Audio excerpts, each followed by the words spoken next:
ॐ भद्रं कर्णेभिः शृणुयाम देवाः भद्रं पश्येमाक्षभिर्यजत्राः स्थिरैरङ्गैस्तुष्टुवागुंसस्तनूभिः व्यशेम देवहितं यदायुः स्वस्ति न इन्द्रो वृद्धश्रवाः स्वस्ति नः पूषा विश्ववेदाः स्वस्ति नस्तार्क्ष्यो अरिष्टनेमिः स्वस्ति नो बृहस्पतिर्दधातु ॐ शान्तिः शान्तिः शान्तिः हरिः ॐ श्रीगुरुभ्यो नमः हरिः ॐ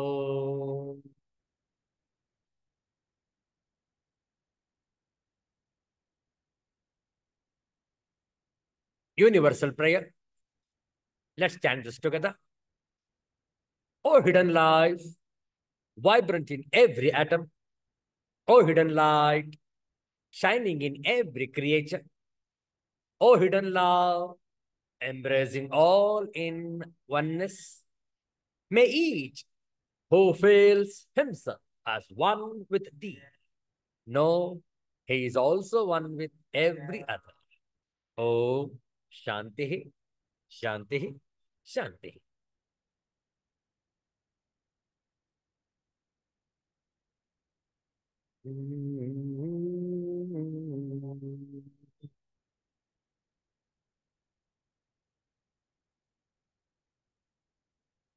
ವೇದಾಂತದ ಕೆಲವು ಚಿಂತನಾ ಶ್ಲೋಕಗಳು ಸಾಯಂ ಸ್ಮರಣಂ ಈ ಮೂರು ಶ್ಲೋಕಗಳನ್ನು ನಾವು ಪಾರಾಯಣವನ್ನು ಮಾಡ್ತೇವೆ. ತಾವು ಶ್ರದ್ಧೆಯಿಂದ ಆಲಿಸುವಂತವರಾಗಿ. ಓಂ ಸಾಯಂ ಸ್ಮರಾಮಿ ಹೃದಯ ಸಂಸ್ಫುರದಾತ್ಮತತ್ವಂ ಸಚ್ಚಿತ್ ಸುಖಂ ಪರಮಹಂಸ ಗತಿಂ ತುರೀಯಂ ಯತ್ ಸ್ವಪ್ನಜಾಗರ ಸುಷುಪ್ತಮವೈತಿ ನಿತ್ಯಂ ತದ್ಬ್ರಹ್ಮ ನಿಷ್ಕಳಮಹಂ ನ ಚ ಭೂತಸಂಘಃ ಸಾಯಂ ಭಜಾಮಿ ಮನಸಾ ವಚಸಾಮಗಮ್ಯಂ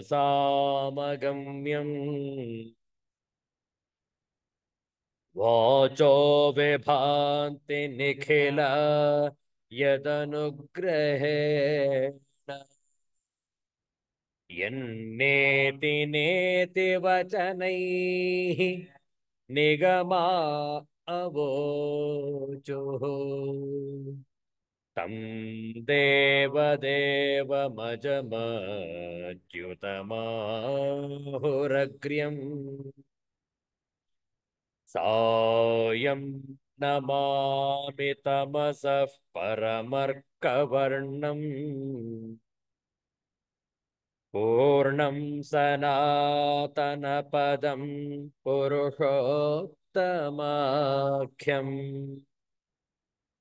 ಯಸ್ಮಿನ್ನಿದಂ ಜಗದಶೇಷಮಶೇಷಮೂರ್ತೌ ರಜ್ವಾಂ ಭುಜಂಗಮ ಇವ ಪ್ರತಿಭಾಸಿತಂ ವೈ ರಜ್ವಾಂ ಭುಜಂಗಮ ಇವ ಪ್ರತಿಭಾಸಿತಂ ವೈ.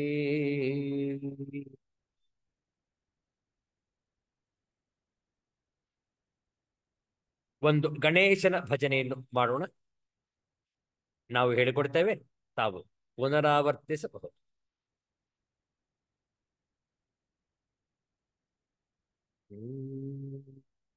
ವಕ್ರತುಂಡ ಮಹಾಕಾಯ ಕೋಟಿ ಸೂರ್ಯ ಸಮಪ್ರಭಾ ನಿರ್ವಿಘ್ನಂ ಕುರು ಮೇ ದೇವ ಸರ್ವಕಾರ್ಯೇಷು ಸರ್ವದಾ.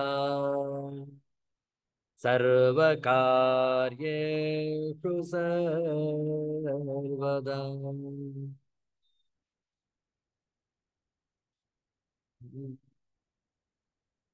ಪಾರ್ವತಿ ವರಸುತ ಗಜಾನನ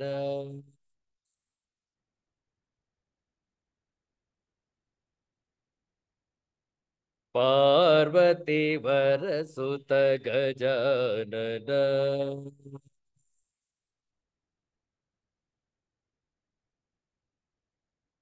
ಪಾಲಿಸು ಎನ್ನನು ಗಜಾನನ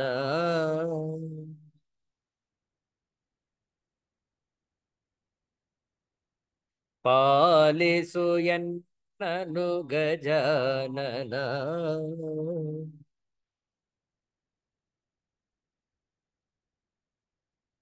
ಪಾರ್ವತಿ ವರಸುತ ಗಜಾನನ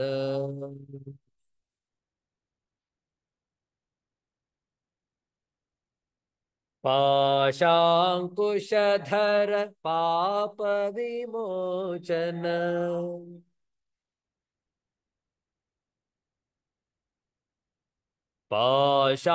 ಪಾಶಾಂಕುಶಧರ ಪಾಪ ವಿಮೋಚನ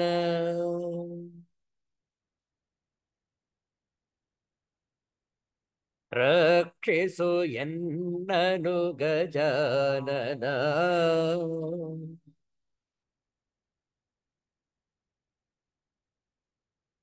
ಪಾರ್ವತಿ ವರಸುತ ಗಜಾನನ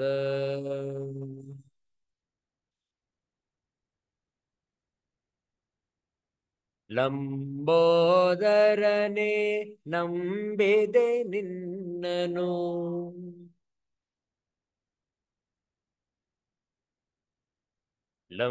ಲಂಬೋದರನೆ ನಂಬಿದೆ ನಿನ್ನನು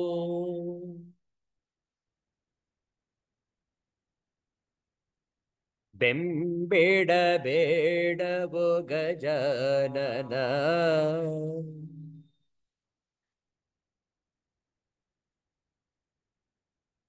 ಪಾರ್ವತಿ ವರಸುತ ಗಜಾನನ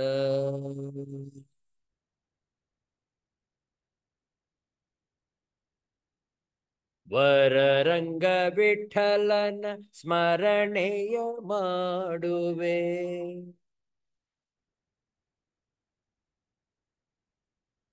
ವರರಂಗ ವಿಠಲನ ಸ್ಮರಣೆಯ ಮಾಡುವೆ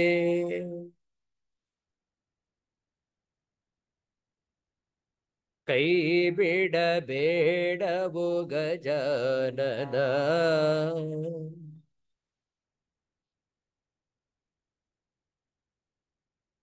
ಪಾರ್ವತಿ ವರಸುತ ಗಜಾನನ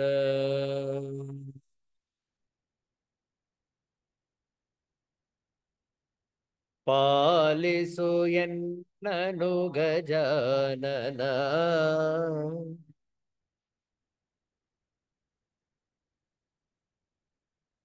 ಪಾರ್ವತಿ ವರಸುತ ಗಜಾನನ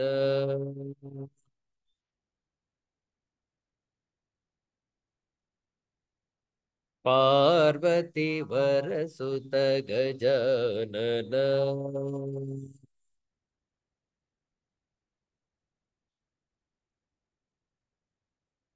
ಶ್ರೀ ವರಸಿದ್ಧಿ ವಿನಾಯಕ ಸ್ವಾಮಿ ಕೀ ಜಯ. ಸಿದ್ಧಾಂತ ಅವಧೂತ ಚಿಂತನ ಶ್ರೀ ಗುರುದೇವ ದತ್ತ. ಜೈ ಜೈ ರಘುವೀರ ಸಮರ್ಥ ಶ್ರೀ ಸದ್ಗುರುನಾಥ್ ಮಹಾರಾಜ್ ಕಿ ಜಯ. ಹರ ಹರ ನಮಃ ಪಾರ್ವತೀ ಪತಯೇ ಹರ ಹರ ಮಹಾದೇವ ಶಂಭೋ. ಶ್ರೀಮದ್ ಭಗವದ್ಗೀತೆಯ ಪಾರಾಯಣ ದಶಮೋಧ್ಯಾಯ.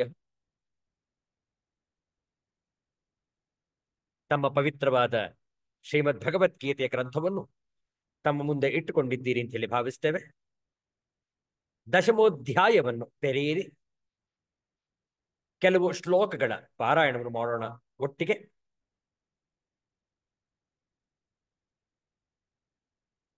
ಶ್ಲೋಕದ ಸಂಖ್ಯೆ 12. 12ರಿಂದ 22. We'll start the Gita chanting from the 12th verse onwards of the 10th chapter up to the 22nd verse. Om Shri Paramatmane Namaha. अथ दशमोऽध्यायः विभूतियोगः.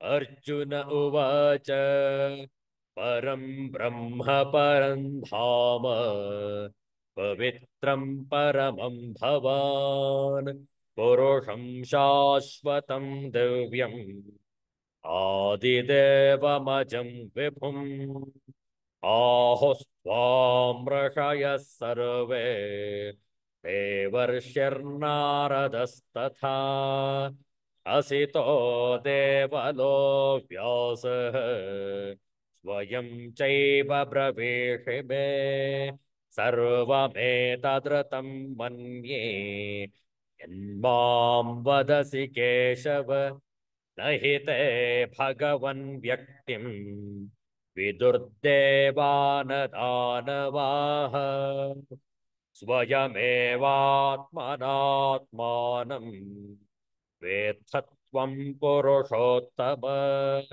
भूतभावनभूतेश देवदेव जगत्पते वक्तुमर्हस्य शेषेण दिव्या ह्यात्मविभूतयः याभिर्विभूतिभिर्लोकान् इमां स्वं व्याप्य तिष्ठसि कथं विद्यामहं योगिन् त्वां सदा परिचिन्तयन् केषु केषु च भावेषु चिन्त्योऽसि भगवन्मया विस्तरेणात्मनो योगम् विभूतिं च जनार्दन भूयः कथय तृप्तिर्हि शृण्वतो नास्ति मे मृतम्.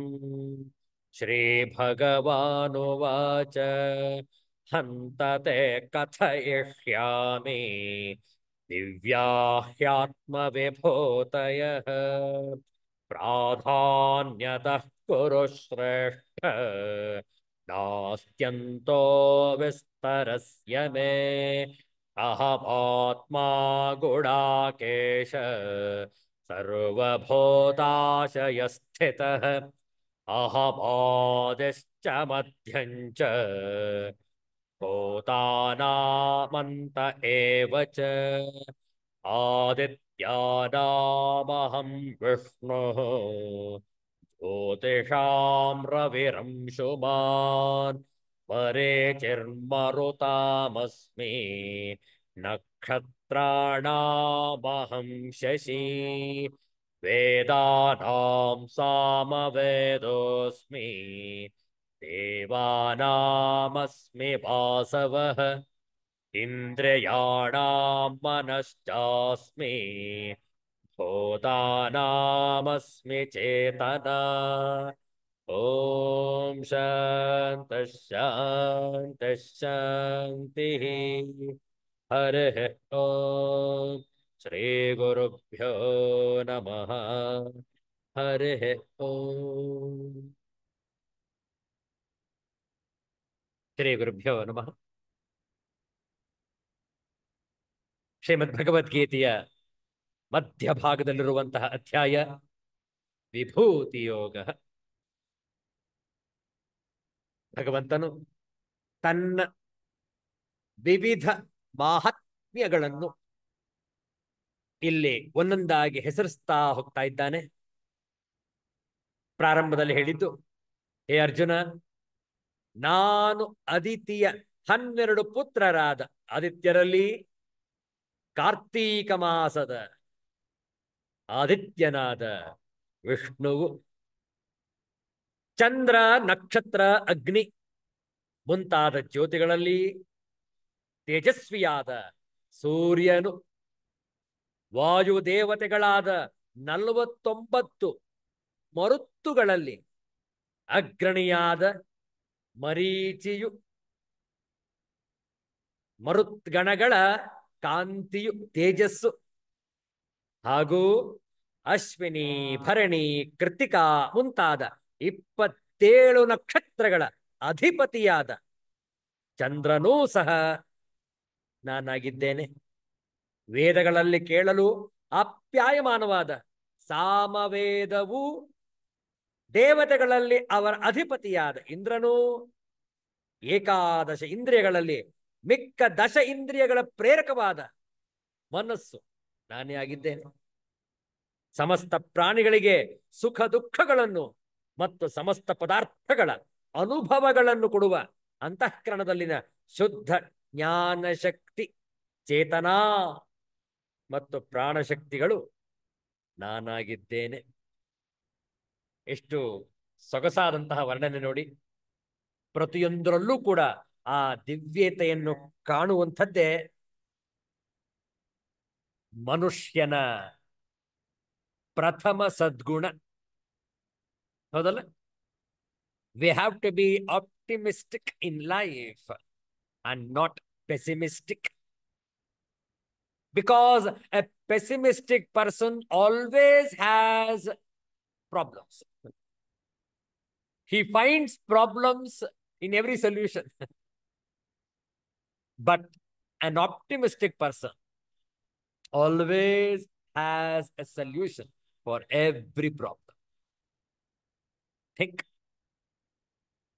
Vibhuti Yoga explains how to be an optimistic person. ಸದಾ ಸಕಾರಾತ್ಮಕವಾದಂತಹ ಚಿಂತನೆ, ಪ್ರತಿಯೊಂದರಲ್ಲೂ ಕೂಡ ಆ ದೈವ ಭಾವನೆಯನ್ನು ಮೂಡಿಸಿಕೊಳ್ಳುವಂಥದ್ದೇ ವಿಭೂತಿ ಯೋಗದ ಸಾರಾಂಶ. ಹೌದಲ್ಲ? ನೋಡೋಣ ಶಾಂಕರ ಭಾಷ್ಯ 22ನೆಯ ಶ್ಲೋಕದ ಶಾಂಕರ ಭಾಷ್ಯವನ್ನು ಮುಂದುವರಿಸೋಣ. ನಿನ್ನೆ ಚರ್ಚೆ ಮಾಡಿದ್ದೇವೆ. ವೇದಗಳಲ್ಲಿ ಸಾಮವೇದ ಪರಮಾತ್ಮನ ಮಹಿಮೆ, ದೇವಾನಾಂ ರುದ್ರಾದಿತ್ಯಾದೀನಾಂ ವಾಸವಃ ಇಂದ್ರಃ ಅಸ್ಮಿ, ಇಂದ್ರಿಯಾಣಾಂ ಏಕಾದಶಾನಾಂ ಚಕ್ಷುರಾದೀನಾಂ ಮನಃ ಚ ಅಹಮಸ್ಮಿ, ಸಂಕಲ್ಪ ವಿಕಲ್ಪಾತ್ಮಕಂ ಮನಶ್ಚ ಅಸ್ಮಿ. ನೋಡಿ, ದೇವತೆಗಳಲ್ಲಿ ರುದ್ರರು, ಆದಿತ್ಯರು ಮುಂತಾದವರಲ್ಲಿ ವಾಸವನು ಎಂದರೆ ಇಂದ್ರನಾಗಿರುವೆನು. ಇಂದ್ರಿಯಗಳಲ್ಲಿ ಎಂದರೆ ಚಕ್ಷುಸ್ಸು, ಚಕ್ಷುಸ್ಸು ಅಂದರೆ ಕಣ್ಣು, ಕಣ್ಣು, ಕಿವಿ, ಮೂಗು, ನಾಲಿಗೆ, ಚರ್ಮ ಇತ್ಯಾದಿ ಇಂದ್ರಿಯಗಳಲ್ಲಿ. ಆ 11 ಇಂದ್ರಿಯಗಳಲ್ಲಿ ಸಂಕಲ್ಪ ವಿಕಲ್ಪಾತ್ಮಕವಾದ ಮನಸ್ಸು ನಾನಾಗಿರುವೆನು. ನೋಡಿ, ಸಾಮಾನ್ಯವಾಗಿ ನಾವು ಹೇಳೋದು 10 ಇಂದ್ರಿಯಗಳು. ಹೌದಲ್ಲ? 10 ಇಂದ್ರಿಯಗಳು ಯಾವುದದು? 5 ಜ್ಞಾನೇಂದ್ರಿಯಗಳು, 5 ಕರ್ಮೇಂದ್ರಿಯಗಳು, ಇವು ಒಟ್ಟು ಸೇರಿ 10 ಇಂದ್ರಿಯಗಳು. ಆದರೆ ಈ 10 ಇಂದ್ರಿಯಗಳಿಗೆ ದ್ವಾರ ಯಾವುದು? ಬಾಗಿಲು ಯಾವುದು? ಈ 10 ಇಂದ್ರಿಯಗಳು ಈ ಬಾಗಿಲಿನ ಮೂಲಕ, ಈ ದ್ವಾರದ ಮೂಲಕವೇ ಪ್ರಕಟಪಡಿಸಬೇಕು. ಯಾವುದು ಆ ದ್ವಾರ? ಆ ದ್ವಾರವೇ, ಆ ಬಾಗಿಲೇ ಮನಸ್ಸು. ಮನಸ್ಸಿನ ಮೂಲಕವೇ ಎಲ್ಲ ಇಂದ್ರಿಯಗಳು ತಮ್ಮ ಕಾರ್ಯ ಚಟುವಟಿಕೆಗಳನ್ನು ಮಾಡುವಂಥದ್ದು. ಹೌದಲ್ಲ? ಪಂಚ ಜ್ಞಾನೇಂದ್ರಿಯಾಣಿ, ಪಂಚ ಕರ್ಮೇಂದ್ರಿಯಾಣಿ. ಯಾವುದು ಆ 5 ಜ್ಞಾನೇಂದ್ರಿಯಗಳು? ಕಣ್ಣು, ಕಿವಿ, ಮೂಗು, ನಾಲಿಗೆ, ಚರ್ಮ. ಇದು 5 ಜ್ಞಾನೇಂದ್ರಿಯಗಳು. ಹೌದಲ್ಲ? ಕಣ್ಣು ನೋಡುವಂತಹ ಎಲ್ಲ ದೃಶ್ಯ ಮಾಧ್ಯಮ, ವರ್ಣ ಬಣ್ಣಗಳನ್ನು ತಿಳಿಸುವಂತಹ ಎಲ್ಲ ರೂಪಗಳನ್ನು ಕೂಡ ವಿಮರ್ಶೆ ಮಾಡುವಂತಹ ಇಂದ್ರಿಯ ಚಕ್ಷುಸ್ಸು, ಕಣ್ಣುಗಳು. ನೋಡಿ, ಇರೋದು 2 ಕಣ್ಣುಗಳು, ಆದ್ರೆ ದೃಷ್ಟಿ ಒಂದೇ. ಹೌದಲ್ಲ? ಎರಡು ಕಣ್ಣಿದೆ ಹಾಗಾಗಿ ಎಲ್ಲ ಎರಡೆರಡು ಕಾಣಬೇಕು ಅಂತಂದ್ರೆ ಅಲ್ಲ. ಎರಡು ಕಣ್ಣುಗಳು ಹೌದು, ದೃಷ್ಟಿ ಒಂದೇ. ಎರಡು ಕಿವಿಗಳು, ಧ್ವನಿ ಮಾತ್ರ ಒಂದೇ, ಹೌದಲ್ಲ. ಆದರೆ ಈ ಎಲ್ಲ ಇಂದ್ರಿಯಗಳು ಮನಸ್ಸಿನ ಮೂಲಕ ಬರಬೇಕು, ಇಲ್ಲದಿದ್ದರೆ ಇಂದ್ರಿಯಗಳಿದ್ರೂ ಪ್ರಯೋಜನ ಇಲ್ಲ. ಹೇಗೆ ಅಂದ್ರೆ ಆ ಒಂದು ಉದಾಹರಣೆಯನ್ನು ನೋಡೋಣ. ಕಿವಿಗಳಿದೆಯಪ್ಪ, ಕಿವಿಗಳಿದೆ ಯಾವುದಕ್ಕೋಸ್ಕರ? ಹೊರಗಿನ ಶಬ್ದ ಧ್ವನಿಯನ್ನು ಆಲಿಸಲು ಕಿವಿಗಳಿವೆ. ಈಗ ನಾವು ಉಪನ್ಯಾಸವನ್ನು ಕೇಳ್ತಾ ಇದ್ದೇವೆ, ಶ್ರೀಮದ್ ಭಗವದ್ಗೀತೆಯನ್ನು ಶ್ರವಣ ಮಾಡ್ತಾ ಇದ್ದೇವೆ. ನಮ್ಮೆಲ್ಲರ ಕಿವಿಗಳು ಆ ಚಿಂತನೆಯಲ್ಲೇ ಮುಳುಗಿದೆ, ಆ ಉಪನ್ಯಾಸದ ಶಬ್ದಗಳನ್ನು ಕಿವಿ ಕೇಳಿಸ್ಕೊಳ್ತಾ ಇದ್ದೆ. ಆದರೆ ಸುತ್ತಮುತ್ತ ಇನ್ನೂ ಅನೇಕ ಶಬ್ದಗಳು ಇವೆ, ಅದೇ ನಿಂತೋಗಿಲ್ಲ. ಆ ಶಬ್ದಗಳು ಇದ್ದೇ ಇವೆ. ವಾಹನದ ಶಬ್ದಗಳಾಗಬಹುದು, ಮನುಷ್ಯರು ಮಾತನಾಡಿಕೊಳ್ಳುತ್ತಿರುವಂತಹ ಶಬ್ದಗಳಾಗಿರಬಹುದು, ಯಾರೋ ಟಿವಿ ಜೋರಾಗಿ ಹಾಕಿರಬಹುದು, ಹೌದಲ್ಲ, ಅಥವಾ ಎಲ್ಲೋ ಒಂದು ಧ್ವನಿವರ್ಧಕ ಬಹಳ ಏರು ಧ್ವನಿಯಲ್ಲಿ ಹಾಕಿರಬಹುದು. ಆ ಎಲ್ಲಾ ಧ್ವನಿಗಳು ಇವೆ, ಆದರೆ ಅದು ನಮಗೆ ಕೇಳಿಸ್ತಾ ಇಲ್ಲ. ಕೇವಲ ಭಗವದ್ಗೀತೆಯ ವಿಚಾರಗಳನ್ನು ಮಾತ್ರ ಕಿವಿ ಕೇಳಿಸ್ಕೊಳ್ತಾ ಇದ್ದೆ ಈಗ. ಯಾಕೆ? ಯಾಕೆ ಅಂದ್ರೆ ಮನಸ್ಸು ಸಂಪೂರ್ಣವಾಗಿ ಇಲ್ಲೇ ಇದೆ, ಹೌದಲ್ಲ. ಆದ್ರಿಂದ ಆ ಹೊರಗಿನ ಶಬ್ದಗಳು, ಬೇರೆ ಬೇರೆ ಶಬ್ದಗಳು, ನಮಗೆ ಶಬ್ದಗಳು ಇದ್ರೂ ಕೂಡ ನಮ್ಗೆ ಕೇಳಿಸ್ತಾ ಇಲ್ಲ. ಯಾಕೆ? ಅಲ್ಲಿ ಮನಸ್ ಇಲ್ಲ, ಹೌದಲ್ಲ. ಈಗ ನೋಡಿ, ಅಮ್ಮ ಕರಿತಾ ಇರ್ತಾರ ಮಗನ್ನ, ಏ ಗುಂಡ, ಏ ಗುಂಡ, ಉತ್ತರವೇ ಇಲ್ಲ. ಏನ್ ಮಾಡ್ತಾ ಇದ್ದಾನೀತ? ಅಲ್ಲಿ ಹಾಲ್ ಕುಳಿತಿದ್ದಾನೆ, ಸೋಫಾದ ಮೇಲೆ ಕುಳಿತಿದ್ದಾನೆ, ಮೊಬೈಲ್ ನೋಡ್ತಾ ಇದ್ದಾನೆ, ಏನ್ ಮಾಡ್ತಾನೆ? ಕರೆದ್ರು ಕೂಡ ಕೇಳಿಸ್ಕೊಳ್ಳೋದಿರುವ ಹಾಗೆ ಕುಳಿತುಕೊಂಡಿದ್ದಾನಲ್ಲ.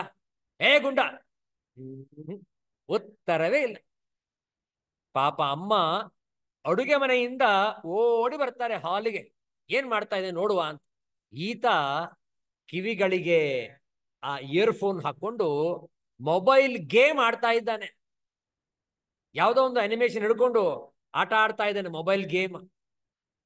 ಅವನು ಕಿವಿಗೆ ಆ ಇಯರ್ಫೋನ್ ಹಾಕಿಕೊಂಡಿದ್ದರಿಂದ ಹೊರಗಿನ ಯಾವ ಶಬ್ದ ಕೇಳಿಸ್ತಾ ಇಲ್ಲ ಅವನಿಗೆ. ಅಮ್ಮ ಬಂದು ಎದುರುಗಡೆ ನಿಂತ್ಕೊಂಡು ಅವನನ್ನ ಸ್ಪರ್ಶಿಸಿ ಕೂಗಿದಾಗ, ಆಗ ತಕ್ಷಣ ಅಮ್ಮ ಅಮ್ಮ, ಏನಮ್ಮ? ತಕ್ಷಣ ಇಯರ್ಫೋನ್ ತೆಗೆದು, ಏನಮ್ಮ ಏನು? ಆಗಿನಿಂದ ಕರಿತಾ ಇದ್ದೇನೆ, ಧ್ವನಿಯೇ ಇಲ್ಲ. ಇಲ್ಲ ಇಲ್ಲ, ನನಗೆ ಕೇಳಿಸ್ತಾ ಇಲ್ಲ, ನಾನು ಇಯರ್ಫೋನ್ ಹಾಕೊಂಡಿದ್ದೆ. ಸಂಪೂರ್ಣ ಮನಸ್ಸು ಆ ಆಟಿಕೆಯಲ್ಲಿ, ಆ ಆಟದಲ್ಲಿ ಮಗ್ನವಾಗಿತ್ತು. ಅಲ್ಲೂ ಕೂಡ ಶಬ್ದ ಇತ್ತು, ಹೊರಗಿನ ಶಬ್ದ ಕೇಳಿಸ್ತಾ ಇರಲಿಲ್ಲ. ವಿಚಾರ ಮಾಡಿ. ಮನಸ್ಸಿದ್ದಾಗ ಮಾತ್ರ ನಮಗೆ ಕೇಳುವುದು, ಮನಸ್ಸಿದ್ದಾಗ ಮಾತ್ರ ನಾವು ನೋಡುವುದು. ಸುಮ್ಮನೆ ಕಣ್ಣು ತೆರೆದಾಕ್ಷಣ ಎಲ್ಲವನ್ನು ನೋಡ್ತಾ ಇದ್ದೀವಿ ಅಂತ ಅರ್ಥ ಅಲ್ಲ. ಆ ಕಣ್ಣು ನೋಡಿದಾಗ ಮನಸ್ಸು ಕೂಡ ಆ ಮನಸ್ಸಿನ ಮೂಲಕ ಕಣ್ಣು ನೋಡ್ಬೇಕು, ಆಗ ಮಾತ್ರ ಆ ದೃಶ್ಯ ನಮಗೆ ಕಾಣಿಸ್ತಾ ಇರುತ್ತೆ. ಕೆಲವರು ತಾವು ನೋಡಿರ್ಬಹುದು, ಟೀ ಕುಡಿತಾ ಇರ್ತಾರೆ, ಕಾಫಿ ಕುಡಿತಾ ಇರ್ತಾರೆ, ಒಬ್ಬರೇ ಕುಡಿತಿರ್ತಾರೆ, ಎಲ್ಲೋ ಕಣ್ಣಿಟ್ಕೊಂಡು ನೋಡ್ತಾ ಕುಡಿತಾ ಇರ್ತಾರೆ. ಅವ್ರನ್ನ ಕೇಳಿ, ನೀವು ಏನ್ ನೋಡ್ತಾ ಇದ್ದೀರಾ? ಏನಿಲ್ಲ ಏನಿಲ್ಲ ಏನಿಲ್ಲ. ಏನ್ ನೋಡ್ತಾ ಇರ್ಲಿಲ್ವೇ? ಇಲ್ಲ, ಏನು ನೋಡ್ತಾ ಇರಲಿಲ್ಲ. ಮತ್ ಕಣ್ ತೆರೆದೇ ಇತ್ತು, ಕಣ್ ತೆರೆದಿತ್ತು ಹೌದು, ಆದ್ರೆ ಮನಸ್ಸಲ್ಲಿರ್ಲಿಲ್ಲ. ಹೌದಲ್ಲ. ಕಣ್ಣೂ ತೆರೆದು ಮನಸ್ಸಿನ ಮೂಲಕ ಆ ಕಣ್ಣುಗಳು ಹಾದು ಹೋದರೆ ಆಗ ಮಾತ್ರ ನಮಗೆ ಎದುರುಗಡಿರುವಂತಹ ರೂಪ, ದೃಶ್ಯ, ವರ್ಣ, ಬಣ್ಣ ಕಾಣಿಸುವಂಥದ್ದು. ಆದ್ರಿಂದ ಹೇ ಅರ್ಜುನ, ಆ 11 ಇಂದ್ರಿಯಗಳು, ಆ ದಶ ಇಂದ್ರಿಯಗಳು ಮತ್ತು ಮನಸ್ಸು ಸೇರಿ 11 ಇಂದ್ರಿಯಗಳು. ಈ 11 ಇಂದ್ರಿಯಗಳಲ್ಲಿ ನಾನು ಮನಸ್ಸು. ಮುಂದೆ ನೋಡೋಣ.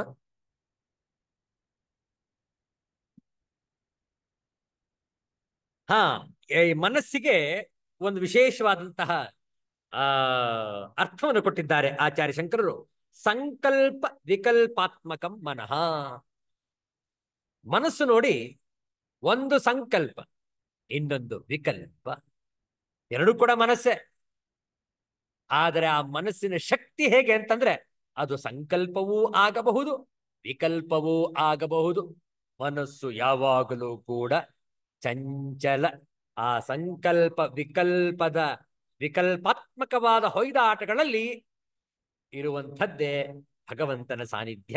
ಆದ್ದರಿಂದ ಈ ಇಂದ್ರಿಯಗಳಲ್ಲಿ ಮನಸ್ಸು ನಾನು ಅನ್ನುವಂಥದ್ದು ಇಲ್ಲಿನ ಅಭಿಪ್ರಾಯ. ಮುಂದೆ ಭೂತಗಳಲ್ಲಿ ಚೇತನವಾಗಿರುವೆನು ಕಾರ್ಯಕರಣ ಸಂಘಾತದಲ್ಲಿ. ಕಾರ್ಯಕರಣ ಸಂಘಾತನ ಅರ್ಥ ಏನು? ಶರೀರ ಇಂದ್ರಿಯಗಳು ಒಟ್ಟಾಗಿ ಕೆಲಸ ಮಾಡುತ್ತಿರುವ ಈ ಗುಂಪಿನಲ್ಲಿ ಯಾವಾಗಲೂ ಹೊರತೋರಿಸಿಕೊಂಡಿರುವ ಬುದ್ಧಿವೃತ್ತಿಯು ಚೇತನವು. ಸಾಮಾನ್ಯವಾದ ಅರಿವಿನ ರೂಪದ ವೃತ್ತಿ ಚೇತನ. ಆ ಚೇತನವೇ ನಾನು ಎನ್ನುವುದು ಭಗವಂತನ ನಲ್ನುಡಿ. ಮುಂದಿನ ಶ್ಲೋಕ ನೋಡೋಣ. 23ನೇ ಶ್ಲೋಕ 2 ಬಾರಿ ಪಾರಾಯಣ ಒಟ್ಟಿಗೆ. ರುದ್ರಾಣಾಂ ಶಂಕರಶ್ಚಾಸ್ಮಿ ವಿತ್ತೇಶೋ ಯಕ್ಷ ರಕ್ಷಸಾಂ ವಸೂನಾಂ ಪಾವಕಶ್ಚಾಸ್ಮಿ ಮೇರುಶಿಖರಿಣಾಮಹಂ. ರುದ್ರಾಣಾಂ ಶಂಕರಶ್ಚಾಸ್ಮಿ ವಿತ್ತೇಶೋ ಯಕ್ಷ ರಕ್ಷಸಾಂ ವಸೂನಾಂ ಪಾವಕಶ್ಚಾಸ್ಮಿ ಮೇರುಶಿಖರಿಣಾಮಹಂ. ಪದಚ್ಛೇದ ನೋಡಿಕೊಳ್ಳಿ. 23ನೇ ಶ್ಲೋಕದ ಪದಚ್ಛೇದ, ಆ ನಂತರ ಅನ್ವಯಾರ್ಥವನ್ನು ನೋಡೋಣ.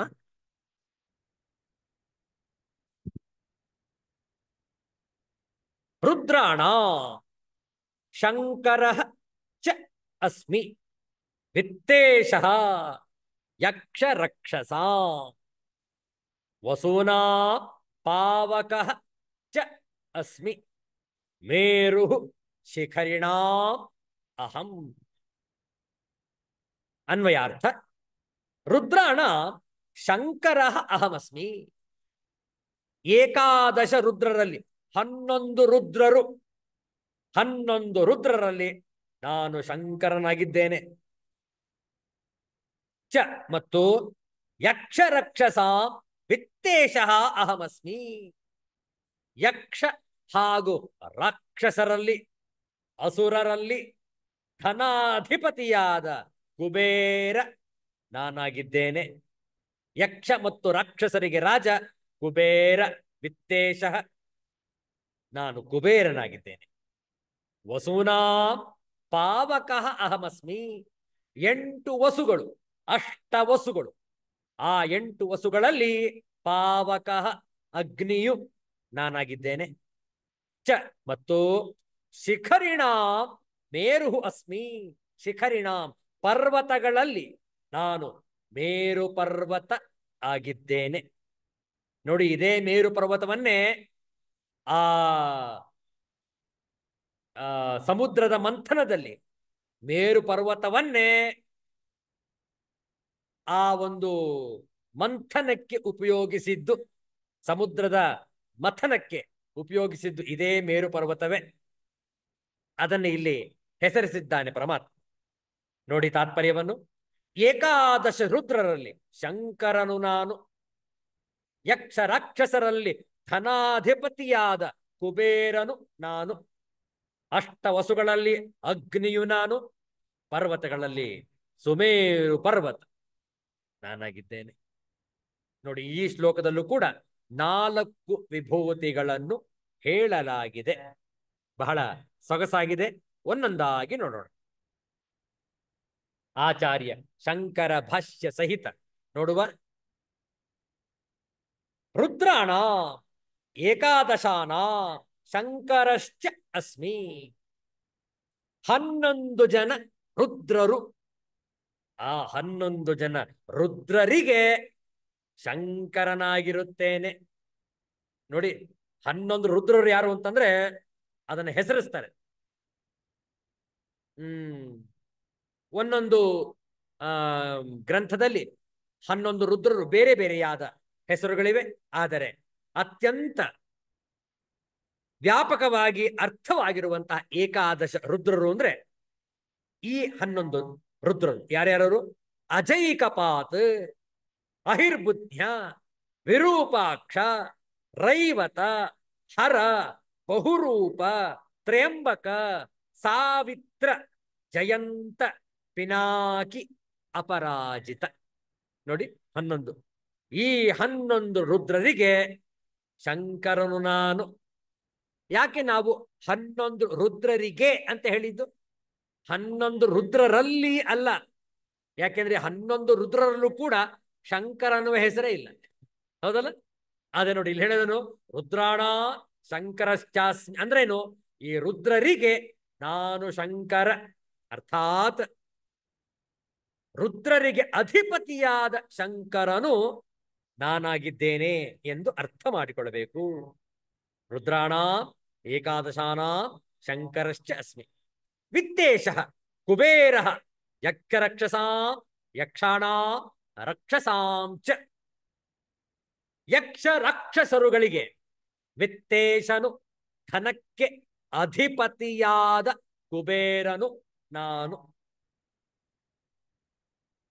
ಈ ಯಕ್ಷ ರಾಕ್ಷಸರು ಅಂದಾಗ ಮಣಿಭದ್ರಾದಿ ಯಕ್ಷರು, ಮಣಿ ಭದ್ರ ಇತ್ಯಾದಿ ಯಕ್ಷರಿದ್ದಾರೆ. ಹಾಗೆ ಹೇತಿ ಅನ್ನುವಂತಹ ಮುಂತಾದ ರಾಕ್ಷಸರಿದ್ದಾರೆ. ಇವರುಗಳಿಗೆ ಅಧಿಪತಿಯಾದಂತಹ ಕುಬೇರನು ನಾನು. ನಂತರ ವಸೂನಾಂ ಪಾವಕಶ್ಚಾಸ್ಮಿ. ವಸೂನಾಂ ಅಷ್ಟಾನಾಂ ಪಾವಕಶ್ಚ ಅಸ್ಮಿ ಅಗ್ನಿ. 8 ಜನ ವಸುಗಳಲ್ಲಿ ಪಾವಕನು ಎಂದರೆ ನಾನು ಅಗ್ನಿಯಾಗಿರುವೆನು. ಯಾರು ಆ 8 ವಸುಗಳು? ಎಣಿಸಿಕೊಳ್ಳಿ, ಹೇಳ್ತೇವೆ. ಧರ, ಧ್ರುವ, ಸೋಮ, ಸಾವಿತ್ರ, ಅನಿಲ, ಅನಲ, ಪ್ರತ್ಯೂಷ, ಪ್ರಭಾಸ. ಅಷ್ಟ ವಸುಗಳು. ಸಾವಿತ್ರ ಅನ್ನುವನಿಗೆ ಮತ್ತೊಂದು ಹೆಸರಿದೆ, ಅಹ ಎಂಬ ಹೆಸರು ಕೂಡ ಸಾವಿತ್ರನಿಗೆ ಉಂಟು. ಹೀಗೆ ಈ 8 ವಸುಗಳಲ್ಲಿ ನಾನು ಅಗ್ನಿ, ಪಾವಕ. ಆನಂತರ ಮತ್ತೊಂದು ವಿಭೂತಿ, ಮೇರು ಶಿಖರಿಣಾಂ. ಮೇರು ಶಿಖರಿಣಾಂ ಶಿಖರವತಾಂ ಅಹಂ. ಶಿಖರಿಗಳಿಗೆ ಎಂದರೆ ಕೋಡುಗಲ್ಲುಗಳುಳ್ಳ ಕುಲಪರ್ವತಗಳಿಗೆ ಮೇರು ಪರ್ವತವು ನಾನು. ಇಷ್ಟು ವಿಭೂತಿಗಳನ್ನು ಪರಮಾತ್ಮ ಹೆಸರಿಸಿದ್ದಾನೆ ಈ 23ನೆಯ ಶ್ಲೋಕದ. ಮುಂದಿನ ಶ್ಲೋಕ ನೋಡೋಣ. 24ನೆಯ ಶ್ಲೋಕ 2 ಬಾರಿ ಒಟ್ಟಿಗೆ ಪಾರಾಯಣ. ಪುರೋಧಸಾಂಚ ಮುಖ್ಯಂ ಮಾಂ ವಿದ್ಧಿ ಪಾರ್ಥ ಬೃಹಸ್ಪತಿಂ. ಸೇನಾನೀನಾಮಹಂ ಸ್ಕಂದಃ ಸರಸಾಮಸ್ಮಿ ಸಾಗರಃ. ಪುರೋಧಸಾಂಚ ಮುಖ್ಯಂ ಮಾಂ ವಿದ್ಧಿ ಪಾರ್ಥ ಬೃಹಸ್ಪತಿಂ. ಸೇನಾನೀನಾಮಹಂ ಸ್ಕಂದಃ ಸರಸಾಮಸ್ಮಿ ಸಾಗರಃ. ಪದಚ್ಛೇದ ನೋಡಿಕೊಳ್ಳಿ. ಪುರೋಧಸಾಂ ಚ ಮುಖ್ಯಂ ಮಾಂ ವಿದ್ಧಿ ಪಾರ್ಥ ಬೃಹಸ್ಪತಿಂ. ಸೇನಾನೀನಾಂ ಅಹಂ ಸ್ಕಂದಃ ಸರಸಾಂ ಅಸ್ಮಿ ಸಾಗರಃ. ಇಲ್ಲೂ ಕೂಡ 4 ವಿಭೂತಿಗಳನ್ನು ಹೆಸರಿಸಲಾಗಿದೆ. ಅನ್ವಯಾರ್ಥ ನೋಡೋಣ. ಪುರೋಧಸ ಮುಖ್ಯಂ ಬೃಹಸ್ಪತಿಂ ಮಾಂ ವಿದ್ಧಿ. ಪುರೋಹಿತರಲ್ಲಿ ನೋಡಿ, ಪುರೋಹಿತ ಹೆಸರು ಎಷ್ಟು ಚೆನ್ನಾಗಿದೆ ನೋಡಿ. ಪುರಕ್ಕೆ ಹಿತವನ್ನು ಉಂಟು ಮಾಡುವವ ಪುರೋಹಿತ. ಪುರ ಅಂದ್ರೆ ಯಾರು? ಪುರ ಅಂದ್ರೆ ಯಾವುದು? ಊರು, ನಗರ, ಗ್ರಾಮ, ಹಳ್ಳಿ, ದೇಶ, ಹೀಗೆ ಅರ್ಥ ಮಾಡಬಹುದು. ಅಂತಹ ನಗರಕ್ಕೆ, ಅಂತಹ ಒಂದು ಪ್ರದೇಶಕ್ಕೆ ಹಿತವನ್ನು ಮಾಡುವವ ಪುರೋಹಿತ. ಪುರೋಧಸ ಮುಖ್ಯಂ ಬೃಹಸ್ಪತಿಂ ಮಾಂ ವಿದ್ಧಿ. ಪುರೋಹಿತರಲ್ಲಿ ಮುಖ್ಯನಾದ ಬೃಹಸ್ಪತಿ ನಾನು ಎಂದು ತಿಳಿ. ಹೇ ಪಾರ್ಥ, ಹೇ ಅರ್ಜುನ, ಅಹಂ ಸೇನಾನೀನಾಂ ಸ್ಕಂದಃ. ನಾನು ಸೇನಾಪತಿಗಳಲ್ಲಿ, ಸೇನಾಧಿಪತಿಗಳಲ್ಲಿ ನಾನು ಸ್ಕಂದ ಸುಬ್ರಹ್ಮಣ್ಯ ಕಾರ್ತಿಕೇಯ. ವಿಚಾರ ಮಾಡಿ. ಈಗ ನೋಡಿ, ಇವತ್ತು ಆಷಾಢ ಶುದ್ಧ ವಿಧಿಗೆ, ಹೌದಲ್ಲ? ಭಾನುವಾಸರ, ಆದಿತ್ಯವಾಸರ, ಜುಲೈ ತಿಂಗಳ 7ನೇ ತಾರೀಕು, 7/7/24 ಇವತ್ತಿನ ತಾರೀಕು. ಆದರೆ ನಮ್ಮ ಪಂಚಾಂಗದ ಪ್ರಕಾರ ಆಷಾಢ ಶುದ್ಧ ವಿಧಿಗೆ ಇನ್ನು ಷಷ್ಠಿ ಬರಲಿದೆ, ಇನ್ನು 4 ದಿವಸದಲ್ಲಿ. ಮುಂದಿನ ಶುಕ್ರವಾರ 12ನೇ ತಾರೀಕು ಜುಲೈ, ಆಷಾಢ ಶುದ್ಧ ಷಷ್ಠಿ. ಆ ಷಷ್ಠಿಯ ದಿವಸ ಸ್ಕಂದ ಷಷ್ಠಿ. ಸುಬ್ರಹ್ಮಣ್ಯನ ಆರಾಧನೆಯನ್ನು ಮಾಡ್ತಾರೆ ಭಕ್ತರು. ಮನೆಗೆ ಒಬ್ಬ ಬ್ರಹ್ಮಚಾರಿಯನ್ನು ಕರೆದು ಅವನಿಗೆ ರಸದೌತಣವನ್ನು ನೀಡಿ ಆತನೇ ಸುಬ್ರಹ್ಮಣ್ಯ ರೂಪ ಎಂದು ತಿಳಿದು ಆತನಿಗೆ ಫಲತಾಂಬೂಲಗಳನ್ನು ಕೊಟ್ಟು ನಮಸ್ಕರಿಸಿ ಕಳಿಸಿಕೊಡುವರು. ಸ್ಕಂದ ಷಷ್ಠಿ, ಆಷಾಢ ಶುದ್ಧ ಷಷ್ಠಿ. ಇವತ್ತು ನೋಡಿ, ಆಷಾಢ ಶುದ್ಧ ಬಿದಿಗೆ ನಮ್ಮ ಭಾರತದಲ್ಲಿ ಪುರಿ ಕ್ಷೇತ್ರದಲ್ಲಿ, ಜಗನ್ನಾಥ ಕ್ಷೇತ್ರದಲ್ಲಿ ರಥಯಾತ್ರೆ ನಡೀತಾ ಇದೆ. ಭಾರತದ ರಾಷ್ಟ್ರಪತಿಯವರು ಇವತ್ತು ಪುರಿ ಕ್ಷೇತ್ರಕ್ಕೆ ಬಂದು ಆ ರಥಯಾತ್ರೆಗೆ ಚಾಲನೆಯನ್ನು ನೀಡಿದರು. ಪ್ರತಿ ವರ್ಷ ಆಷಾಢ ಶುದ್ಧ ಬಿದಿಗೆ ರಥಯಾತ್ರೆ ಪುರಿ ಜಗನ್ನಾಥ ಕ್ಷೇತ್ರದಲ್ಲಿ, ಒಡಿಸ್ಸಾ ರಾಜ್ಯದಲ್ಲಿ. ಅಂತಹ ಒಂದು ತಿಥಿ ಸ್ಕಂದ ಷಷ್ಠಿ. ಆ ಸ್ಕಂದ ರೂಪನೇ ಭಗವಂತ. ಸೇನಾಧಿಪತಿಗಳಲ್ಲಿ ನಾನು ಕಾರ್ತಿಕೇಯ ಸುಬ್ರಹ್ಮಣ್ಯ. ಹಾಗೂ ಸರಸಾಂ ಸಾಗರ ಅಸ್ಮಿ. ಸರಸಾಂ ಅಂದ್ರೆ ರಿಸರ್ವಾಯರ್ಸ್, ಜಲಾಶಯಗಳು. ಜಲಾಶಯಗಳಲ್ಲಿ ನಾನು ಸಮುದ್ರನು. ಹೀಗೆ 4 ವಿಭೂತಿಗಳನ್ನು ಇಲ್ಲಿ ಹೆಸರಿಸಲಾಗಿದೆ. ಮತ್ತೊಮ್ಮೆ ನೋಡೋಣ ಶ್ಲೋಕದ ತಾತ್ಪರ್ಯ. ಪುರೋಹಿತರಲ್ಲಿ ಮುಖ್ಯ ಬೃಹಸ್ಪತಿ ನಾನೆಂದು ತಿಳಿ. ಪ್ರಾರ್ಥನೆ, ಸೇನಾಧಿಪತಿಗಳಲ್ಲಿ ಸ್ಕಂದನು ಮತ್ತು ಜಲಾಶಯಗಳಲ್ಲಿ ಸಮುದ್ರವೂ ನಾನೇ. ನೋಡಿ, ಪುರೋಧಸಾಂ ಸೇನಾನೀನಾಂ ಸರಸಾಂ 3, 4 ಅಲ್ಲ, ಇಲ್ಲಿ 3 ವಿಭೂತಿಗಳನ್ನು ಇಲ್ಲಿ ಹೇಳಲಾಗಿದೆ. ಆಚಾರ್ಯ ಶಂಕರರ ಭಾಷ್ಯವನ್ನು ನೋಡೋಣ. ಈ 3 ಭಗವಂತನ ಮಹಿಮೆಗಳನ್ನು ತಿಳಿದುಕೊಳ್ಳೋಣ. ಪುರೋಧಸಾಂಚ ರಾಜಪುರೋಹಿತಾನಾಂಚ ಮುಖ್ಯಂ ಪ್ರಧಾನಂ ಮಾಂ ವಿದ್ಧಿ ಜಾನೀಹಿ. ಹೇ ಪಾರ್ಥ, ಬೃಹಸ್ಪತಿಂ. ಎಷ್ಟು ಚೆನ್ನಾಗಿದೆ ನೋಡಿ.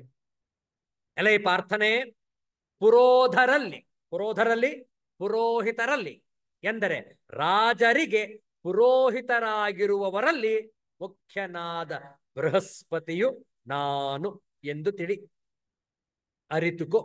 ಏಕೆಂದರೆ ಅವನು ಇಂದ್ರನ ಪುರೋಹಿತನಾಗಿರುವುದರಿಂದ ಮುಖ್ಯ ಪುರೋಧನಾಗಿರುತ್ತಾನೆ. ಹೌದಲ್ಲ? ಬೃಹಸ್ಪತಿ ದೇವತೆಗಳಿಗೆ ಗುರುವು, ಇಂದ್ರನಿಗೆ ಗುರುವು. ಆದ್ದರಿಂದ ಆತನು ಮುಖ್ಯ ಪುರೋಧನಾಗಿರುತ್ತಾನೆ. ಆ ಬೃಹಸ್ಪತಿಯೇ ನಾನು. ನನ್ನ ಮಹಿಮೆ, ನನ್ನ ವಿಭೂತಿ ಬೃಹಸ್ಪತಿಯ ರೂಪದಲ್ಲಿ. ಸೇನಾನಿಗಳಲ್ಲಿ ಎಂದರೆ ಸೇನಾಪತಿಗಳಲ್ಲಿ ನಾನು ದೇವತೆಗಳ ಸೇನಾಪತಿಯಾದ ಸ್ಕಂದನು, ಸುಬ್ರಹ್ಮಣ್ಯನು, ಕಾರ್ತಿಕೇಯನು. ಸರಸಾಂ ಯಾವುವು ಸೇನಾನೀನಾಂ ಸೇನಾಪತೀನಾಂ ಅಹಂ ಸ್ಕಂದಃ ದೇವಸೇನಾಪತಿ. ಸರಸಾಂ ಯಾನಿ ದೇವಖಾತಾನಿ ಸರಾಂಸಿ ತೇಷಾಂ ಸರಸಾಂ ಸಾಗರಃ ಅಸ್ಮಿ ಭವಾಮಿ. ಯಾವುವು ದೇವಖಾತಗಳಿರುವವೋ, ಯಾರು ಅಗೆಯದೆ ತಾವೇ ಆಗಿರುವವೋ ಅವು ದೇವಖಾತಗಳು. ದೇವಖಾತಗಳಿರುವವೋ ಅವು ಸರಸ್ಸುಗಳು. ಅದಕ್ಕೆ ಸರಸ್ ಅಂತ ಹೇಳ್ತಾರೆ ಹೆಸರು. ಆ ಸರಸ್ಸುಗಳಲ್ಲಿ, ಆ ಜಲಾಶಯಗಳಲ್ಲಿ ನಾನು ಸಾಗರವಾಗಿರುತ್ತೇನೆ, ನಾನು ಸಮುದ್ರನಾಗಿರುವೆನು. ಅದರಿಂದಲೇ ನೋಡಿ, ನಾವು ಯಾವುದಾದ್ರೊಂದು ಕೋಸ್ಟಲ್ ಪ್ರದೇಶ, ಯಾವುದಾದ್ರೂ ಒಂದು ಸಮುದ್ರ ತೀರಕ್ಕೆ ಹೋದರೆ ಸಾಕು, ಆ ಸಮುದ್ರ ತೀರದಲ್ಲಿ ಕುಳಿತುಕೊಂಡು ಆ ವಿಶಾಲವಾದ ಸಮುದ್ರವನ್ನು ನೋಡ್ತಾ ಇದ್ರೆ ಸಾಕು, ನಮ್ಗೆ ಯಾವುದೋ ಒಂದು ಅಲೌಕಿಕವಾದ ಅತೀತವಾದ ಆನಂದ. ಹೌದಲ್ಲ? ಯಾಕೆ ಹೇಳಿ? ನಾವು ಭಗವಂತನನ್ನೇ ಸಮುದ್ರ ರೂಪದಲ್ಲಿ ನೋಡ್ತಾ ಇದ್ದೇವೆ. ಆದ್ರಿಂದ ಭಗವಂತನ ವಿಭೂತಿ ಸಮುದ್ರ. ಮುಂದಿನ ಶ್ಲೋಕ 25ನೆಯ ಶ್ಲೋಕ 2 ಬಾರಿ ಪಾರಾಯಣ ಮಾಡೋಣ.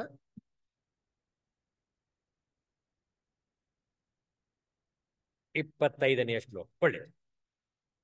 ಮಹರ್ಷೀಣಾಂ ಭೃಗುರಹಂ ಗಿರಾಮಸ್ಮ್ಯೇಕಮಕ್ಷರಂ ಯಜ್ಞಾನಾಂ ಜಪಯಜ್ಞೋಸ್ಮಿ ಸ್ಥಾವರಾಣಾಂ ಹಿಮಾಲಯ. ಇಲ್ಲಿ 4 ವಿಭೂತಿಗಳು. ಮತ್ತೊಮ್ಮೆ ಹೇಳೋಣ.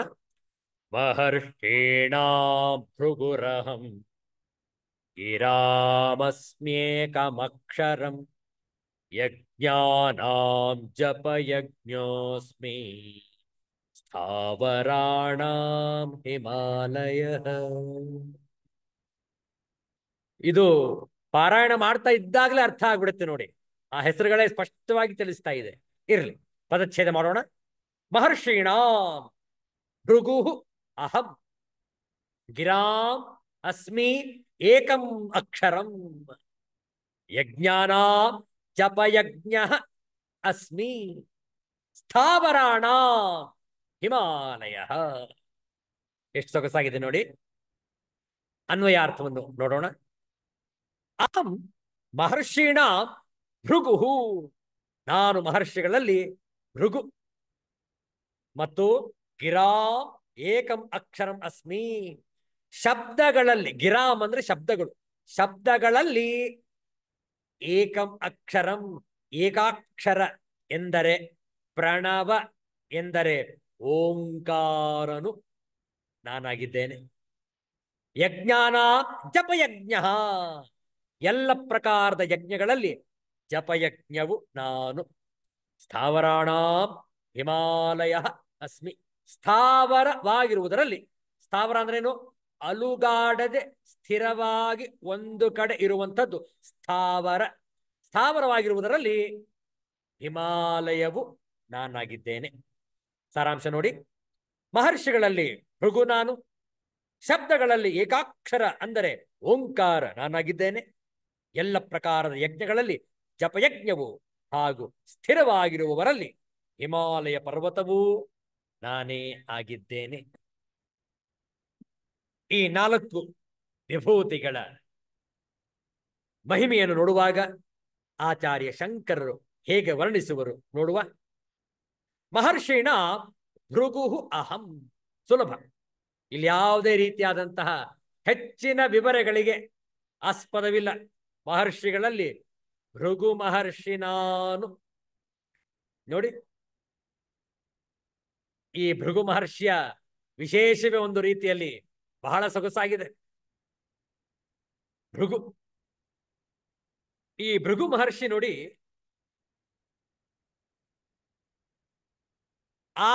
ಅವರ ತಪಸ್ಸುಗಳಲ್ಲಿ ವಿಶೇಷವಾದ ಶಕ್ತಿಯನ್ನ, ಸಿದ್ಧಿಯನ್ನ ಗಳಿಸಿಕೊಂಡಿದ್ದು ಭೃಗು ಮಹರ್ಷಿ.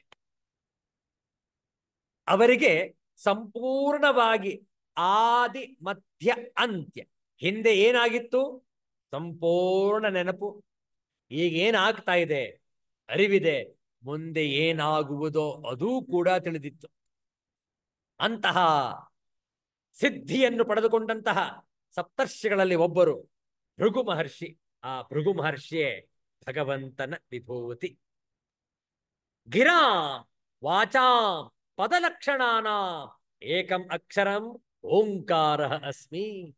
ಆಗ್ಲೇ ಹಿಂದೆ ಆದಿ ಮಧ್ಯ ಅಂತ್ಯ ಅಂತ ಹೇಳುವಾಗ ಓಂಕಾರ ಉಪಾಸನೆಯ ಬಗ್ಗೆ ವಿವರವಾಗಿ ತಿಳಿದುಕೊಂಡಿದ್ದೇವೆ. ಆ ಓಂಕಾರವೇ ಭಗವಂತನ ವಿಭೂತಿ. ಏಕಾಕ್ಷರ ಅನ್ನುವುದು ಆ ಪ್ರಣವ ಉಪಾಸನೆಯ ಹೆಸರು.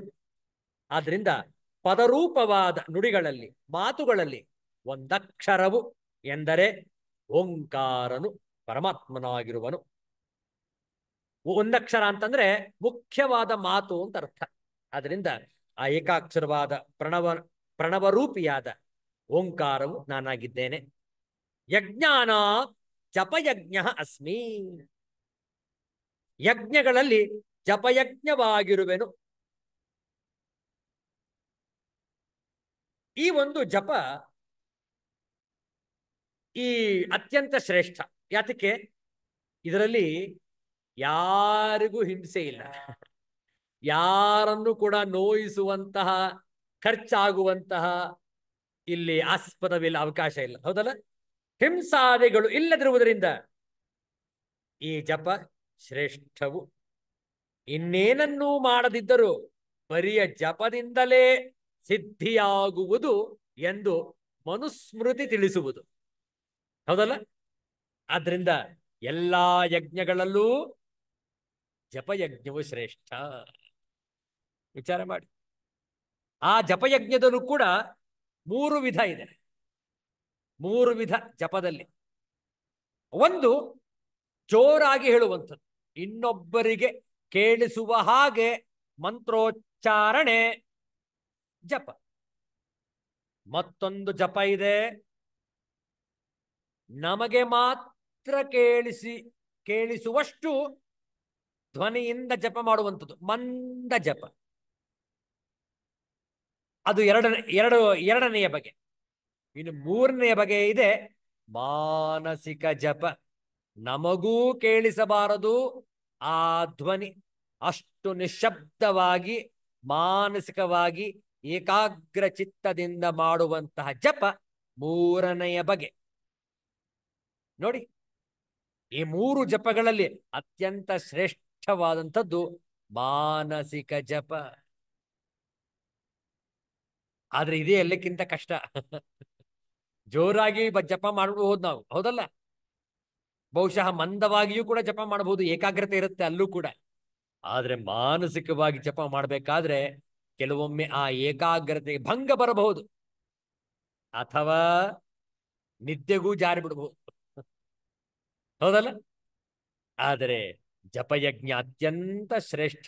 ಆದ್ರಿಂದ ಪ್ರತಿಯೊಬ್ಬರೂ ಕೂಡ ಪ್ರತಿನಿತ್ಯ ಗಾಯತ್ರಿ ಜಪವನ್ನು ಮಾಡಬೇಕು. ಹೌದಲ್ಲ?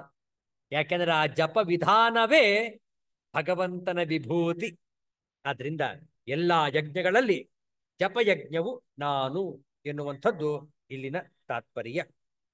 ಮುಂದೆ ಸ್ಥಾವರಾಣ ಸ್ಥಿತಿಮತ ಹಿಮಾಲಯ. ಸ್ಥಾವರಗಳಲ್ಲಿ ನಿಂತಿರುವ ವಸ್ತುಗಳಲ್ಲಿ ಹಿಮಾಲಯವು ನಾನು. ಆದ್ರಿಂದ ತಾವೆಲ್ಲರೂ ಕೂಡ ಶಕ್ತಿ ಇದ್ದಾಗ ಹಿಮಾಲಯಕ್ಕೆ ಹೋಗಿ ಬಂದಿದ್ದೀರಿ ಅಂತ ಹೇಳಿ ಭಾವಿಸ್ತೇವೆ. ಇನ್ನು ಯಾರಿಗೆ ಆ ಒಂದು ದೈಹಿಕ ಶಕ್ತಿ ಇದೆ, ದಯಮಾಡಿ ಈಗಲೇ ಹಿಮಾಲಯ ಪರ್ಯಟನೆ ಮಾಡಿ ಬನ್ನಿ. ಆದರೆ ವಾತಾವರಣ ನೋಡಿಕೊಂಡು ಹೋಗಿ. ಕಾರಣ ಹಿಮಾಲಯದಲ್ಲಿ ಆಗಾಗಲೇ ಹಿಮಪಾತ ಆಗ್ತಾ ಇರುತ್ತೆ, ಎಷ್ಟೋ ಜನರು ಸಿಕ್ಕಾಕೊಳ್ತಾರೆ. ಮೊನ್ನೆ ತಾನೇ ಆಕಾಶವಾಣಿಯ ವಾರ್ತೆಗಳಲ್ಲಿ ಹೇಳ್ತಾ ಇದ್ರು, ಸದ್ಯಕ್ಕೆ ಋಷಿಕೇಶದಿಂದ ದೂರಕ್ಕೆ ಹೋಗಬೇಡಿ, ಹರಿದ್ವಾರಕ್ಕೆ ಬನ್ನಿ, ದಿಲ್ಲಿಗೆ ಬನ್ನಿ, ಹರಿದ್ವಾರಕ್ಕೆ ಬನ್ನಿ, ಋಷಿಕೇಶಕ್ಕೆ ಬನ್ನಿ. ಆದರೆ ಋಷಿಕೇಶನಿಂದ ಪುನಃ ಮೇಲಕ್ಕೆ ಪ್ರಯಾಣಿಸಲು ಪ್ರಯತ್ನಿಸಬೇಡಿ, ಕಾರಣ ವಾತಾವರಣ ಸರಿಯಿಲ್ಲ. ಆದ್ರಿಂದ ಆ ಹಿಮಾಲಯಕ್ಕೆ ನಾವು ಪರ್ಯಟನೆ ಮಾಡುವಾಗ ವಾತಾವರಣವನ್ನು ನೋಡಿಕೊಂಡು ಒಮ್ಮೆ ದರ್ಶನ ಮಾಡಿ ಬನ್ನಿ. ಅತ್ಯಂತ ಪಾವನಕರವಾದಂತಹ ಆ ಹಿಮಾಲಯ ಪರ್ಯಟನೆ, ಚಾರ್ಧಾಮ್ ಯಾತ್ರ ಅತ್ಯಂತ ಶ್ರೇಷ್ಠವಾದದ್ದು. ಆ ಪರ್ವತವನ್ನು ನೋಡಿ ಭಗವಂತನನ್ನು ನೋಡಿದ ಹಾಗೆ. ಯಾಕೆಂದ್ರೆ ಹಿಮಾಲಯವು ಭಗವಂತನ ಒಂದು ವಿಭೂತಿ, ಒಂದು ಮಹಿಮೆ. ಮುಂದಿನ ಶ್ಲೋಕವನ್ನು ನೋಡೋಣ. ಪಾರಾಯಣ 2 ಬಾರಿ. 26ನೆಯ ಶ್ಲೋಕ. ಅಶ್ವತ್ಥ ಸರ್ವವೃಕ್ಷಾಣಾಂ ದೇವರ್ಷೀಣಾಂಚ ನಾರದಃ ಗಂಧರ್ವಾಣಾಂ ಚಿತ್ರರಥಃ ಸಿದ್ಧಾನಾಂ ಕಪಿಲೋ ಮುನಿಃ. ಇಲ್ಲೂ ಕೂಡ 4 ವಿಭೂತಿಗಳು. ಮತ್ತೊಮ್ಮೆ ನೋಡುವ. ಅಶ್ವತ್ಥ ಸರ್ವವೃಕ್ಷಾಣಾಂ ದೇವರ್ಷೇಣಾಂಚ ನಾರದಃ ಗಂಧರ್ವಾಣಾಂ ಚಿತ್ರರಥಃ ಸಿದ್ಧಾನಾಂ ಕಪಿಲೋ ಮುನಿಃ. ಬಹಳ ಚೆನ್ನಾಗಿದೆ. ಇಲ್ಲಿ ಒಂದು ವೃಕ್ಷದ ಹೆಸರನ್ನು ಹೇಳಲಾಗಿದೆ, ಅಶ್ವತ್ಥ. ನಮಗೆಲ್ಲರಿಗೂ ಕೂಡ, ಅದರಲ್ಲೂ ಭಾರತೀಯರಿಗೆ ಅಶ್ವತ್ಥ ವೃಕ್ಷ ಅತ್ಯಂತ ಶ್ರೇಷ್ಠ. ಯಾಕೆ ನೋಡು, ಪದಚ್ಛೇದ ನೋಡಿಕೊಳ್ಳಿ. ಅಶ್ವತ್ಥ ಸರ್ವವೃಕ್ಷಾಣ ದೇವರ್ಷೇಣಾಂ ಚ ನಾರದಃ ಗಂಧರ್ವಾಣಾಂ ಚಿತ್ರರಥಃ ಸಿದ್ಧಾನಾಂ ಕಪಿಲಃ ಮುನಿಃ. ಅನ್ವಯಾರ್ಥ: ಸರ್ವವೃಕ್ಷಾಣ ಅಶ್ವತ್ಥ ಅಹಮಸ್ಮಿ. ಎಲ್ಲಾ ವೃಕ್ಷಗಳಲ್ಲಿ ಅಶ್ವತ್ಥ ವೃಕ್ಷವು ನಾನು. ದೇವರ್ಷೀಣಾಂ ನಾರದ ಅಹಮಸ್ಮಿ. ದೇವರ್ಷಿಗಳಲ್ಲಿ ನಾರದ ಮಹರ್ಷಿ ನಾನು. ಗಂಧರ್ವಾಣಾಂ ಚಿತ್ರರಥ. ಗಂಧರ್ವರಲ್ಲಿ ಚಿತ್ರರಥನು ನಾನು. ಚ ಮತ್ತು ಸಿದ್ಧಾನಾಂ ಕಪಿಲಃ ಮುನಿ ಅಹಮಸ್ಮಿ. ಸಿದ್ಧರಲ್ಲಿ ಕಪಿಲ ಮುನಿಯು ನಾನೇ ಆಗಿದ್ದೇನೆ. ನೋಡಿ, 4 ವಿಭೂತಿಗಳು. ಎಲ್ಲ ವೃಕ್ಷಗಳಲ್ಲಿ ಅಶ್ವತ್ಥವು, ದೇವರ್ಷಿಗಳಲ್ಲಿ ನಾರದ ಮುನಿಯು, ಗಂಧರ್ವರಲ್ಲಿ ಚಿತ್ರರಥನು ಮತ್ತು ಸಿದ್ಧರಲ್ಲಿ ಕಪಿಲ ಮುನಿಯು ನಾನೇ. ಈ ಅಶ್ವತ್ಥ ವೃಕ್ಷವನ್ನು ಹೇಳುವಾಗ ನಮಗೆಲ್ಲರಿಗೂ ಮನಸ್ಸಿಗೆ ತಕ್ಷಣ ಗೋಚರವಾಗುವುದು ಅಶ್ವತ್ಥ ಕಟ್ಟೆ. ಹಿಂದಿನ ಕಾಲದಲ್ಲಿ ಭಾರತವು ಹಳ್ಳಿಗಳ ಪ್ರದೇಶ ಎಂದು ಹೆಸರುವಾಸಿಯಾಗಿತ್ತು. ಈಗಲೂ ಕೂಡ ಅನೇಕ ಹಳ್ಳಿಗಳು ಹಾಗೆ ಉಳಿದುಕೊಂಡಿವೆ. ಆ ಹಳ್ಳಿಗಳು ಪಟ್ಟಣಗಳಾಗಿ, ನಗರ ಮಹಾನಗರಗಳಾಗಿ ಇನ್ನೂ ಕೂಡ ಪರಿವರ್ತಿತವಾಗಿಲ್ಲ. ಒಳ್ಳೆದಾಯ್ತು. ಆ ಹಳ್ಳಿಗಳು ಅನೇಕ ಇದ್ದವು ಹಿಂದೆ ಭಾರತದಲ್ಲಿ. ಪ್ರತಿಯೊಂದು ಗ್ರಾಮದಲ್ಲೂ ಒಂದು ಅಶ್ವತ್ಥ ಕಟ್ಟೆ, ಒಂದೊಂದು ಗ್ರಾಮಕ್ಕೆ ಒಂದೊಂದು ಅಶ್ವತ್ಥ ಕಟ್ಟೆ. ಬೃಹತ್ತಾದಂತಹ ಅಶ್ವತ್ಥ ವೃಕ್ಷ, ಇಂಗ್ಲಿಷ್ನಲ್ಲಿ ಪೀಪಲ್ ಟ್ರೀ ಅಂತ ಕರೀತಾರೆ. ಪೀಪಲ್ ಅಂದ್ರೆ PEOPL ಪೀಪಲ್ ಅಲ್ಲ, PEEPUL ಪೀಪಲ್. ಪೀಪಲ್ ಟ್ರೀ ಅಥವಾ ಫಿಗ್ ಟ್ರೀ, FIG ಫಿಗ್. ಅಶ್ವತ್ಥ ವೃಕ್ಷ ಒಂದೊಂದು ಕಟ್ಟೆ ಇರ್ತಾ ಇತ್ತು. ಅಲ್ಲಿ ಅನೇಕರು ಅಲ್ಲಿ ನಾಗರ ಕಲ್ಲುಗಳನ್ನು ಕೂಡ ಪ್ರತಿಷ್ಠಾಪನೆ ಮಾಡ್ತಾ ಇದ್ರು, ಹೌದಲ್ಲ? ಹಾಗೆ ಸುತ್ತ ಒಂದು ಕಟ್ಟೆಯನ್ನು ಕಟ್ಟಿಬಿಡ್ತಾ ಇದ್ರು. ಮೆಟ್ಟಲುಗಳನ್ನು ಹಾಕಿ ಕಟ್ಟೆಯನ್ನು ಕಟ್ಟಿ ಅಲ್ಲಿ ದೇವತೋಪಾಸನೆಗೆ ಅವಕಾಶ ಮಾಡಿಕೊಡುತ್ತಿದ್ದರು. ಈಗಲೂ ಕೂಡ ಇದೆ. ಈಗಲೂ ಅನೇಕ ಪುಣ್ಯಕ್ಷೇತ್ರಗಳಲ್ಲಿ, ಹಳ್ಳಿಗಳಲ್ಲಿ, ನಗರಗಳಲ್ಲೂ ಕೂಡ ಅನೇಕ ಪುರಾತನ ದೇವಸ್ಥಾನಗಳಲ್ಲಿ ಅಶ್ವತ್ಥ ಕಟ್ಟೆ ಇವತ್ತಿಗೂ ಉಂಟು. ಬಹುಶಃ ನೀವು ನೋಡಿರಬಹುದು, ಅನೇಕ ಕನ್ಯೆಯರು ಅಲ್ಲಿ ಪ್ರದಕ್ಷಿಣೆ ಮಾಡ್ತಾ ಇರ್ತಾರೆ, ಹೌದಲ್ಲ? ವಿವಾಹವಾಗಲಿರುವ ಕನ್ಯಾಮಣಿಗಳು ಅಲ್ಲಿ ಪೂಜೆಯನ್ನು ಮಾಡ್ತಾ ಇರ್ತಾರೆ, ಅಶ್ವತ್ಥ ವೃಕ್ಷಕ್ಕೆ ನಮಸ್ಕಾರಗಳನ್ನು ಮಾಡ್ತಾ ಇರ್ತಾರೆ, ಅಲ್ಲಿ ಸ್ವಲ್ಪ ಹೊತ್ತು ಕುಳಿತಿರ್ತಾರೆ. ವಿವಾಹಿತವಾಗಿರುವವರೂ ಕೂಡ, ಅದರಲ್ಲೂ ಮುಖ್ಯವಾಗಿ ಮಹಿಳೆಯರು, ಅಶ್ವತ್ಥ ಕಟ್ಟೆ ಪೂಜೆಯನ್ನು ಮಾಡ್ತಾ ಇರ್ತಾರೆ, ಹೌದಲ್ಲ? ಅಶ್ವತ್ಥ ವೃಕ್ಷಕ್ಕೆ ಪ್ರದಕ್ಷಿಣ ನಮಸ್ಕಾರಗಳು ಮಾಡ್ತಾ ಇರ್ತಾರೆ. ಏನಿರಬಹುದು ಉದ್ದೇಶ ಹೇಳಿ? ನಮ್ಮ ಹಿರಿಯರು ಅತ್ಯಂತ ಮೇಧಾವಿಗಳು, ಶಾಸ್ತ್ರೋತ್ತಮರು, ಸಂಪೂರ್ಣವಾಗಿ ಶಾಸ್ತ್ರವನ್ನ ತಿಳಿದುಕೊಂಡಂಥವರು. ಆದ್ರಿಂದಲೇ ಆ ಅಶ್ವತ್ಥ ಕಟ್ಟೆ ನಿರ್ಮಾಣ ಮಾಡ್ತಾ ಇದ್ರು ಪ್ರತಿಯೊಂದು ಗ್ರಾಮದಲ್ಲಿ. ಎಲ್ಲಾ ವೃಕ್ಷಗಳು ಕೂಡ ಆಕ್ಸಿಜನ್ ಕೊಡ್ತವೆ, ಹೌದಲ್ಲ?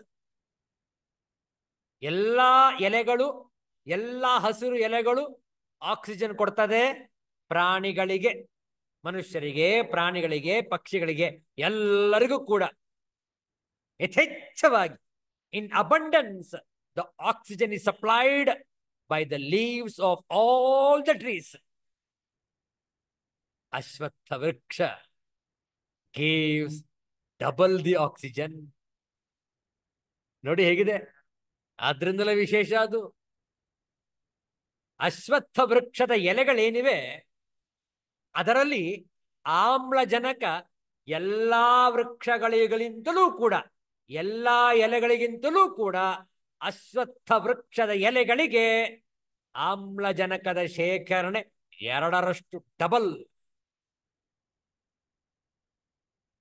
ಆ ಅಶ್ವತ್ಥ ಕಟ್ಟೆಯ ಕುಳಿತುಕೊಂಡು, ಅಶ್ವತ್ಥ ಕಟ್ಟೆಯಲ್ಲಿ ಕುಳಿತುಕೊಂಡು ಅಥವಾ ಅಲ್ಲಿ ಪ್ರದಕ್ಷಿಣೆ ಮಾಡ್ತಾ ಅಲ್ಲಿ ತಪಸ್ಸನ್ನು, ಧ್ಯಾನವನ್ನು, ಜಪವನ್ನು ಮಾಡ್ತಾ ಇದ್ರೆ ನಮ್ಮ ಆರೋಗ್ಯ ಸುಧಾರಣೆಯಾಗುವುದು. ಎಲ್ಲ ಇಡೀ ಗ್ರಾಮಕ್ಕೆ ಒಂದು ಸುಭಿಕ್ಷ ವಾತಾವರಣ ನಿರ್ಮಾಣವಾಗುವುದು ಒಂದು ಅಶ್ವತ್ಥ ವೃಕ್ಷದಿಂದ. ಆ ಒಂದು ಚಿಕ್ಕ ಹಳ್ಳಿಗೆ ಒಂದು ವೃಕ್ಷ. ವಿಚಾರ ಮಾಡಿ, ಪ್ರತಿಯೊಂದು ಗ್ರಾಮದಲ್ಲೂ ಒಂದೊಂದು ಅಶ್ವತ್ಥ ವೃಕ್ಷ. ಹಾಗಾಗಿ ಆ ಭಗವಂತನ ಮಹಿಮೆ ಅದರಲ್ಲಿ ಅಪಾರವಾಗಿದೆ. ಪರಮಾತ್ಮ ಇಲ್ಲಿ ತಿಳಿಸ್ತಾ ಇದ್ದಾನೆ, ಅಹಂ ಅಶ್ವತ್ಥ. ಶಾಂಕರ ಭಾಷ್ಯವನ್ನು ನೋಡೋಣ. ಅಶ್ವತ್ಥ ಸರ್ವವೃಕ್ಷಾಣ, ಮರಗಳಲ್ಲೆಲ್ಲ ಅರಳಿಯ ಮರವು ನಾನು. ದೇವರ್ಷೀಣಾಂಚ ನಾರದ, ದೇವರ್ಷಿಗಳಲ್ಲಿ ನಾನು ನಾರದ ಮುನಿಯು. ದೇವತೆಗಳೇ ನೋಡಿ, ಬಹಳ ಆಚಾರ್ಯ ಶಂಕರರು ಎಷ್ಟು ಸ್ಪಷ್ಟವಾಗಿ ಬರೆದಿರ್ತಾರೆ. ದೇವಾಹ ಏವ ಸಂತಹ ಋಷಿತ್ವಂ ಪ್ರಾಪ್ತ ಮಂತ್ರದರ್ಶಿತ್ವಾತ್ ತೇ ದೇವರ್ಷಯ. ನಾರದರನ್ನು ದೇವರ್ಷಿ ಅಂತ ಕರೆಯೋದು ಯಾತಕ್ಕೋಸ್ಕರ? ಯಾತಕ್ಕೆ ಅಂತ ಹೇಳಿದ್ರೆ, ದೇವತೆಗಳೇ ಆಗಿದ್ದು ಮಂತ್ರಗಳನ್ನು ಕಂಡು ಹಿಡಿದದ್ದರಿಂದ, ಋಷಿತ್ವವನ್ನು ಹೊಂದಿದವರಾದ್ದರಿಂದ ಅವರು ದೇವರ್ಷಿಗಳು. ಆ ಮಂತ್ರಗಳು ಅವರಿಗೆ ಸ್ಫುರಣೆಯಾದದ್ದು, ಅವರಿಗೆ ಮಂತ್ರದ್ರಷ್ಟಾರರು ಅನ್ನುವುದು ಕೂಡ ಹೆಸರು. ಆದ್ರಿಂದ ಆ ಮಂತ್ರದ್ರಷ್ಟಾರಿಗೆ ಋಷಿತ್ವ ಪ್ರಾಪ್ತಿಯಾಗಿರುವುದರಿಂದ ಅವರು ದೇವರ್ಷಿಗಳು. ಆ ದೇವರ್ಷಿಗಳಲ್ಲಿ ನಾನು ನಾರದನಾಗಿರುವೆನು. ನೋಡಿ, ನಾರದ ಮಹರ್ಷಿಗಳು ಚಿರಂಜೀವಿಗಳು, ತ್ರಿಲೋಕ ಸಂಚಾರಿ. ಅವ್ರಿಗೊಂದು ಶಾಪ, ನೀನೆಲ್ಲೂ ಕೂಡ ಒಂದು ಕಡೆ ಇರಬಾರದು ಅಂತ. ಆದರೆ ಆ ಶಾಪವೇ ವರವಾಯಿತು ನಾರದರಿಗೆ. ತ್ರಿಲೋಕ ಸಂಚಾರಿ, ಸದಾ ಸಂಚಾರ ಮಾಡುತ್ತಿರುವಂತಹ ನಾರದ ಮುನಿ ಭಗವಂತನ ರೂಪ. ನೋಡಿ, ಹೆಸರೇ ಎಷ್ಟು ಚೆನ್ನಾಗಿದೆ ನೋಡಿ, ನಾರದ. ಕೆಲವರು ಅದನ್ನ ತಪ್ಪಾಗಿ ಅರ್ಥ ಮಾಡ್ಕೊಳ್ತಾರೆ.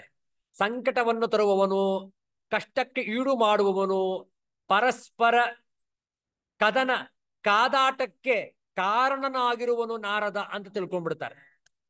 ಇಲ್ಲ ಇಲ್ಲ, ಕಲಹಪ್ರಿಯ ನಾರದ ಅಲ್ಲ. ಅದು ಕೇವಲ ನಮ್ಮ ತಪ್ಪು ಕಲ್ಪನೆ. ಆ ನಾರದ ಹೆಸರು ನೋಡಿ, ನಾರಂ ದದಾತಿ ಯಸ್ಯ ಸಹ ನಾರದ. ನಾರದ ಅಂದ್ರೆ ಅರ್ಥ ನಾರಂ ದದಾತಿ. ನಾರಂ ಅಂದ್ರೆ ಏನು? ಜ್ಞಾನಂ. ಜ್ಞಾನಂ ದದಾತಿ, ಯಾರು ಜ್ಞಾನವನ್ನು ದಯಪಾಲಿಸುವನೋ ಅವನೇ ನಾರದ. ವಿಚಾರ ಮಾಡಿ. ಹಾ, ಕೆಲವು ಪುರಾಣಗಳಲ್ಲಿ ಕಲಹಪ್ರಿಯ ಅಂತನೂ ಕೂಡ ಹೆಸರುಂಟು.